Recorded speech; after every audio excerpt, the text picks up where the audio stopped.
Oke, baik. Assalamualaikum warahmatullahi wabarakatuh. Ketemu lagi dengan saya ya, Dita Kurniasari di mata kuliah Keperawatan Jiwa 1 dengan topik materi kita saat ini adalah terkait dengan konsep dari stres dan adaptasi. Yang ini merupakan konsep dasar dari mata kuliah Keperawatan Jiwa 1. Jadi ini kita belajar bagaimana di konsep stres adaptasi ini suatu individu ini beradaptasi terhadap stresor yang ada dengan melalui beberapa tahapan proses dari stres dan adaptasi. Baik, langsung saja. Kenapa kita wajib ya belajar terkait dengan konsep dari stres adaptasi ini? Memang ini diperlukan karena memang di era modernisasi saat ini kemajuan teknologi ini membawa perubahan dalam cara berpikir dan pola hidup masyarakat. Apalagi saat ini di era pandemi yang sudah kurang lebih 2 tahun kita lewati, ini merupakan suatu proses adaptasi dan saat ini pun kita juga masih beradaptasi bagaimana kita melalui ya stresor yang berupa pandemi COVID-19 ini ya, ini bagaimana kita beradaptasi untuk secara fisiologis ya, secara normal untuk melalui proses pandemi ini. Dan konsekuensinya ini tidak hanya dari sisi perubahan kesehatan fisik saja, tapi juga perubahan dari sisi perubahan kesehatan jiwa. Dan kalau kita lihat data ya, saya banyak sekali membaca berita terkait dengan kondisi kesehatan jiwa di Indonesia saat ini. Hampir setiap hari saya membaca berita itu ada kasus bunuh diri disebabkan dari perubahan sisi ekonomi ya, dari sisi budaya, dari sisi semuanya, dari sisi semua sisi kehidupan ini yang ketika individu ini tidak bisa beradaptasi terhadap stresor tersebut, mungkin dia akan jatuh ke masalah kondisi kesehatan jiwanya. Pasti ada gangguan kesehatan jiwa. Dan tidak sedikit ya, saya juga melihat ya dari beberapa berita di media sosial, di berita-berita online ya, itu banyak sekali kasus-kasus terkait masalah kesehatan jiwa ya. Kemudian dari perubahan ini, jadi perubahan-perubahan ini tidak semua individu ini bisa menyesuaikan diri terhadap perubahan tersebut dan akibatnya ini akan menimbulkan ketegangan yang bisa menjadi suatu faktor pencetus ya, penyebab dari suatu penyakit ya, termasuk penyakit-penyakit fisik saat ini yang berkembang ya, terkait dengan stroke ya, diabetes mellitus, dan yang itu secara menahun pasti ada masalah dari latar belakang masalah kondisi psikososial dari individu. Yang ini diakibatkan dari individu tidak bisa melalui proses adaptasi yang baik terhadap stresor yang dia dapatkan ya. Nah, stres ini bisa muncul ya dari beberapa perubahan, termasuk di sini ada perubahan nilai budaya, kemudian perubahan sistem kemasyarakatan ya, yang dulu awalnya contohnya misalnya sebelum pandemi kita sangat dibebaskan untuk keluar, untuk bertemu dengan orang lain di sekitar kita, untuk melakukan kegiatan-kegiatan perkumpulan yang besar. Nah, saat ini di masa pandemi ini kita harus dibatasi ya untuk bertatap muka dengan lingkungan sekitar kita. Nah, ini juga merupakan perubahan sistem kemasyarakatan yang ketika kita tidak bisa menghadapinya secara adaptif ya, maka kita pasti akan jatuh ke respon yang maladaptif. Kemudian terkait dengan perubahan di pekerjaan ya, dan mungkin yang paling banyak ya terjadi ini adalah ada kesenjangan antara idealisme individu dengan realita yang ada. Dan misalnya idealisme ini merupakan keinginan individu. Misalnya secara ideal saya ingin bekerja ini dengan kondisi pemasukan yang sama sebelum pandemi. Misalnya gajinya yang awalnya misalnya 10 juta. Nah, ketika pandemi ternyata harus turun, misalnya pada pengusaha ya, dia turun drastis, mungkin bisa jadi 30% dari ini pemasukan di awal dia sebelum pandemi. Dan ini merupakan ada kesenjangan antara idealisme dan realita. Dan ketika individu tidak bisa menghadapinya, ya tidak bisa beradaptasi secara fisiologis ya, secara normal, maka dia akan jatuh ke respon yang maladaptif. Nah, ini. Jadi proses individu untuk menghadapi suatu stresor itu yang dinamakan adalah dari konsep adaptasi. Nah, ini kalau dari Roy ya, didefinisikan proses adaptasi itu merupakan suatu bentuk respon yang sehat terhadap stres. Dan respon adaptif ini sebagai suatu tingkah laku yang memelihara dari integritas suatu individu. Nah, ketika tingkah laku individu itu mengganggu integritas individu, maka dia bisa jatuh ke arah respon stres yang maladaptif.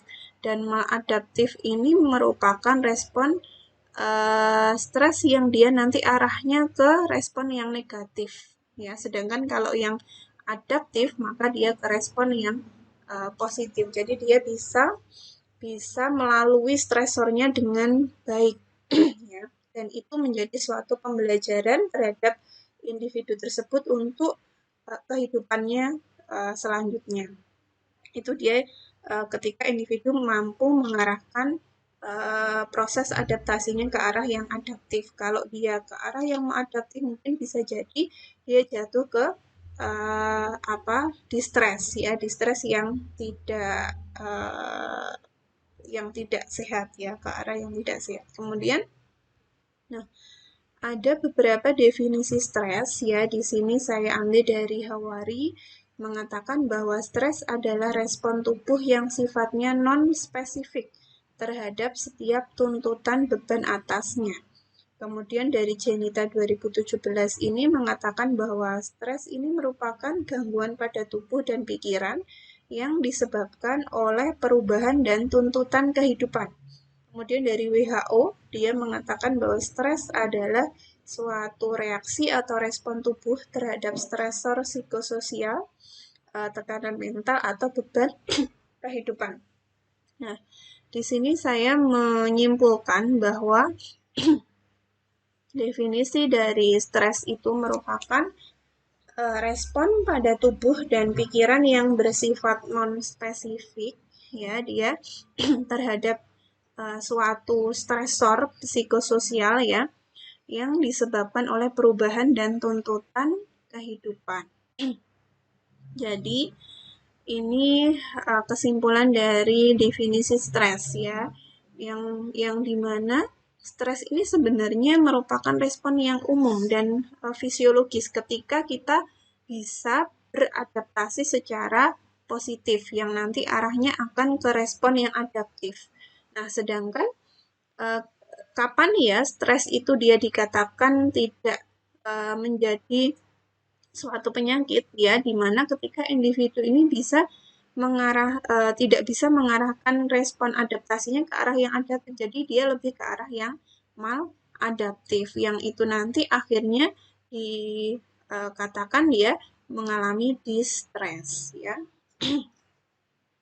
Kemudian, nah ada 3 konsep ini terkait dengan stres. Yang pertama ada stres sebagai respon biologis ya, bagaimana respon biologis di tubuh individu, kemudian stres sebagai suatu peristiwa lingkungan, dan stres sebagai transaksi antara individu dan lingkungan. Kemudian yang untuk penjelasan yang pertama ya, di konsep yang pertama terkait dengan stres sebagai respon biologis, ini dari Hans Selye merumuskan stres sebagai General Adaptation Syndrome atau GAS ya, istilahnya adalah sindrom penyesuaian umum di dalam tubuh di mana apabila faktor penyebab stres dia tidak dapat diatasi dan terlalu besar, maka reaksi tubuh di sini adalah General Adaptation Syndrome tadi mulai bekerja untuk melindungi individu agar bisa bertahan hidup. Ya, nah General Adaptation Syndrome ini merupakan reaksi fisiologis, ya, jadi normal secara fisiologis akibat dari rangsangan fisik dan psikososial. Ketika individu terancam oleh stresor, ya, stresor ini penyebab dari stres, isyaratnya akan dikirimkan ke otak, ya, di otak, kemudian akan mengirim informasi ke hipotalamus, ya, nanti silahkan dicari di fisiologi ya, hipotalamus ini letaknya di mana, kemudian dari hipotalamus ini mengaktifkan saraf-saraf otonom dan endokrin untuk menstimulasi mengeluarkan hormon-hormon stres. Bisa nanti dicek ya, apa itu hormon-hormon stres ya. Ada adrenokortikotropin hormon, ada kortisol yang ini bisa mempengaruhi semua sistem yang ada di tubuh kita, termasuk contohnya kalau dia hormon-hormon stres ini keluar, maka denyut jantung kita akan cenderung cepat. Kemudian bisa jadi tekanan darah meningkat, ya, respirasi rate kita juga meningkat.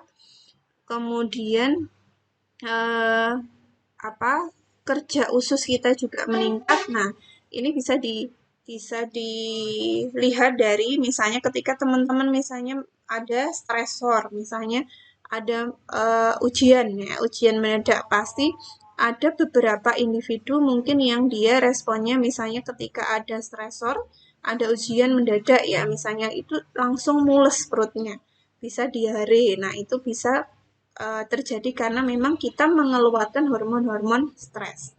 Bisa ada yang mungkin berkeringat berlebihan. Nah, itu bisa jadi menjadi respon dari ini General Adaptation Syndrome, ya. Kemudian, nah, di dalam proses gas ini ada tahapan kita mengalami stres, ya, di mana di tahap yang pertama, ya, ini ketika individu bisa mencapai homeostasis, ya, ini ada fase homeostasis ini di kondisi ketika individu mengalami keseimbangan, ya, di dalam tubuh. Nah, ketika ada stresor masuk, maka kita pasti akan melalui tahapan pertama dari stres. Yang pertama adalah alarm stage atau tahap reaksi waspada. Ini ya, jadi di tahapan yang pertama ini individu mulai mengadakan reaksi pertahanan ya yang dia terekspos dari stresor ya. Stresornya misalnya ketika teman-teman mau ujian proposal atau ujian skripsi.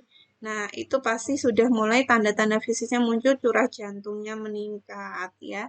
Kemudian peredaran darah kita menjadi cepat ya, RR kita, pernafasan kita juga cepat ya. Ini di tahap reaksi waspada atau alarm stage.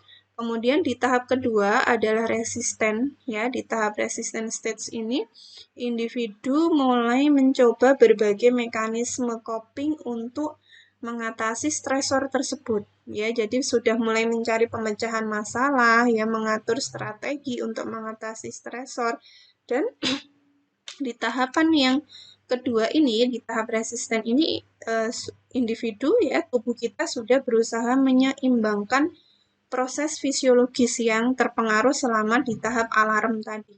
Dan sedapat mungkin individu bisa menjadi normal kembali pada waktu yang sama, dia bisa mengatasi stresor yang masuk ke dirinya. Ya, jadi sudah mulai ini. Nah, di tahapan ini ketika individu stagnan ya, dia tidak bisa misalnya mengatasi stresor yang ada, misalnya di arahnya ke arah yang maladaptif, maka dia akan berlanjut ke tahap ketiga ya, ada exhaustion stage atau di tahap kelelahan. Jadi tahap ini terjadi ketika ada perpanjangan di tahap awal stres pada tubuh individu, dia stresornya ini berlangsung secara dalam waktu yang lama atau yang panjang, dan ini akan menimbulkan gejala penyesuaian diri terhadap lingkungan ya, seperti mulai muncul penyakit-penyakit, mungkin ada sakit kepala ya, mungkin sampai ke gangguan mental ya, sampai penyakit fisik yang lainnya. Dan ketika individu ini terekspos stresor yang sama dalam waktu yang lama ya, dan itu terus-menerus, maka tubuh yang semula telah terbiasa menyesuaikan diri ini pasti akan kehabisan energi. Jadi sudah di tahap kelelahan ya, exhaustion ini. Dan bisa jadi ketika di tahap kelelahan ini, maka dia akan mengalami suatu sindrom panik atau panic zone ini di sini.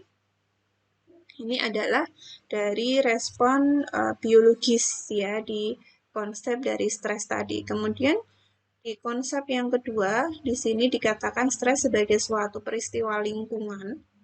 Ini merupakan, di konsep ini, stres merupakan sesuatu yang memicu respon fisiologis dan psikologis yang adaptif pada individu. Dan peristiwa ini ya merupakan salah satu yang menimbulkan perubahan dalam pola hidup individu yang menyesuaikan gaya hidup dan bisa jadi sampai menguras kemampuan individu. Dan perubahan ini bisa berakibat positif dan negatif. Contohnya, saat ini di era pandemi ini kita yang awalnya semuanya bebas untuk melakukan sesuatu.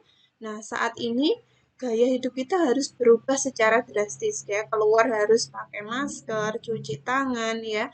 Kemudian ditambah lagi jaga jarak dan lain sebagainya. Nah, ketika individu mungkin tidak bisa menerima ya atau menyesuaikan dengan gaya hidup era new normal saat ini, maka dia pasti akan jatuh ke respon yang negatif atau yang maladaptif tadi, bisa jadi menjadi stresor yang berkepanjangan bagi individu dan bisa menyebabkan individu mengalami masalah-masalah gangguan mental ya. Kemudian untuk di konsep yang ketiga, jadi stres ini dikatakan sebagai transaksi antara individu dan lingkungan. Nah, dalam konsep ini ya, definisi stres ini menekankan pada hubungan antara individu dan lingkungannya. Jadi interaksi antara manusia dengan lingkungan ini yang saling mempengaruhi, maka biasanya disebut sebagai hubungan transaksional, di mana individu akan memberikan reaksi stres yang berbeda pada stresor yang sama. Contohnya, di sini ketika individu misalnya dia terjebak macet ya, dan dia sudah yakin ya pasti akan terlambat, ada yang dia melihat jam terus-menerus, dan ada yang dia lebih tenang. Nah, ini bisa mendengarkan musik dan lain sebagainya. Nah, ini kan dia untuk untuk beradaptasi terhadap kemacetan ini ya, pasti di masing-masing individu akan berbeda dengan kondisi riwayat proses adaptasi dia sebelumnya. Misalnya pada individu yang dia memang ke arah yang maladaptif ya, dia pasti akan cemas ya, stresornya dia bawa ini, akhirnya dia melihat jam terus-menerus ini sudah menandakan bahwa individu ini mengalami suatu respon atau reaksi kecemasan. Sedangkan individu yang satu, dia sudah santai saja dengan dengarkan musik, ya mungkin dengan respon-respon yang bisa menenangkan dirinya. Ya, karena memang untuk stresor kemacetan ini dia sudah setiap hari, ya sudah dalam waktu yang lama, dan dia sudah berulang kali bisa melaluinya. Maka ini yang dikatakan sebagai stres ini merupakan suatu interaksi antara individu dengan lingkungannya. Kemudian ini merupakan beberapa peristiwa pencetus dari stresnya. Yang pertama, peristiwa yang mencetus stres yaitu timbulnya suatu rangsangan dari lingkungan eksternal dan internal yang dirasakan oleh individu melalui sikap tertentu. Kemudian di konsep yang kedua, peristiwa pencetus stres ini bisa merupakan ini hal yang menentukan apakah suatu hubungan dengan seseorang atau lingkungan menyebabkan stres ini bergantung pada penilaian kognitif individu atau istilahnya adalah cognitive appraisal individu tentang situasi. Dan masing-masing individu ini dia mempunyai cognitive appraisal yang berbeda-beda ya, tergantung dari tadi mulai dari sisi karakteristik latar belakang pendidikannya, kemudian karena fungsi kognitif individu ini banyak sekali faktor yang perancunya ya, jadi masing-masing individu pasti mempunyai cognitive appraisal yang berbeda-beda terhadap situasi yang dia jalani.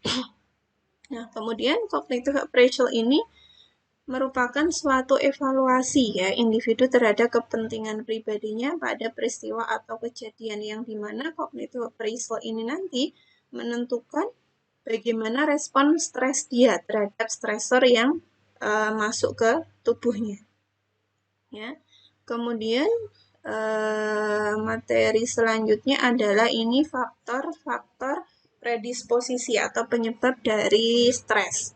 Ada 3 ya, ada dari genetik, pengalaman masa lalu, dan kondisi saat ini.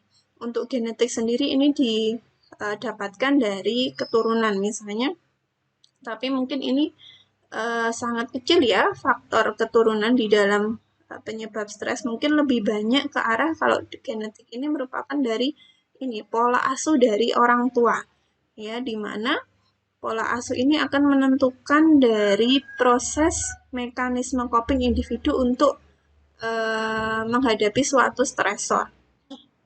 Kemudian ada pengalaman masa lalu, di mana kejadian yang menghasilkan pola pembelajaran yang dapat mempengaruhi respon penyesuaian individu ini, termasuk pengalaman sebelumnya terhadap tekanan stres, maka individu akan bisa mempelajari respon dari stres tersebut dan tingkat penyesuaian dari stres sebelumnya. Jadi, ini ya, ketika individu sudah bisa melalui stresor ya dan dia bisa beradaptasi dengan adaptif, maka stresor ini akan menjadi suatu pembelajaran dari individu untuk menghadapi stres berikutnya yang mungkin akan terjadi pada suatu individu ini yang dimaksud di pengalaman masa lalu. Kemudian di kondisi saat ini meliputi faktor kerentanan yang mempengaruhi kesiapan fisik, ya, psikologi, dan sumber-sumber sosial individu untuk menghadapi tuntutan dalam penyesuaian diri individu.